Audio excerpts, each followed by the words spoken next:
பாரு, என்ன ஒரு walk! Royal வாக்குமா!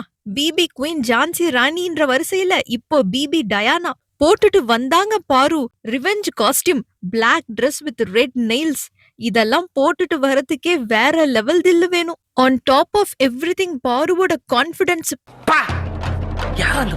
செத்துட்டானுங்க. Haters, VJS channel எல்லாரும் அப்படியே தலைய தூக்கி மேல வச்சு கெத்தா நடந்து வந்தாங்க பாருங்க.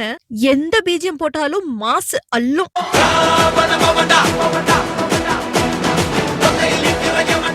வந்து நின்னு விஜேஎஸ் பார்த்து ஒரு ஸ்மைல், சூப்பரா டிஸ்டன்ஸ் மெயின்டைன் பண்ணி ப்ரொஃபஷனலா ஒரு ஹேண்ட் ஷேக். அதுக்கு அப்புறம் அந்த ஸ்டேஜ் கம்ப்ளீட்டா பாருவோட கண்ட்ரோல்.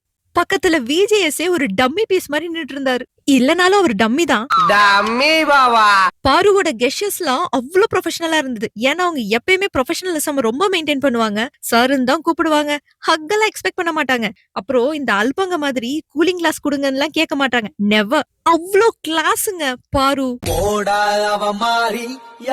I am back. இதுக்கே வயிறு எரியறானுங்க ஹேட்டர்ஸ் கும்பல். ஏன்னா ரெட் கார்டு கொடுத்ததுக்கு அப்புறம் அடங்கணுமா, வெளியே வரக்கூடாதான், லைஃபே காலி, சேலரி கிடையாது, கரியரே காலி ஆகணும்னு வேற சொல்றானுங்க. எவ்வளவு சொல்லிருப்பீங்க. இதுல கம்ரோட லைஃப காலி பண்ணிட்டான்னு வேற சொன்னீங்க. இவ்ளோ பெரிய நெகட்டிவிட்டிய வேற யாராலையுமே ஃபேஸ் பண்ணி வெளியே வந்திருக்க முடியாது. அப்படியே வந்திருந்தாலும் இவ்ளோ கான்பிடென்ட்டா சான்ஸே கிடையாது.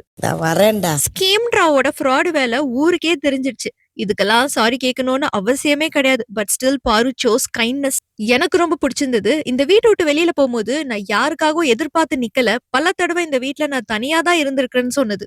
ஏன்னா எங்க ஆளு லோன் வாரியர்டா. பாருவோட ரீஎன்ட்ரி வேற level. Confident, royal, bold, kind, professional, கெத்து, மாசு, கிளாஸ், இது எல்லாம் சேர்ந்தா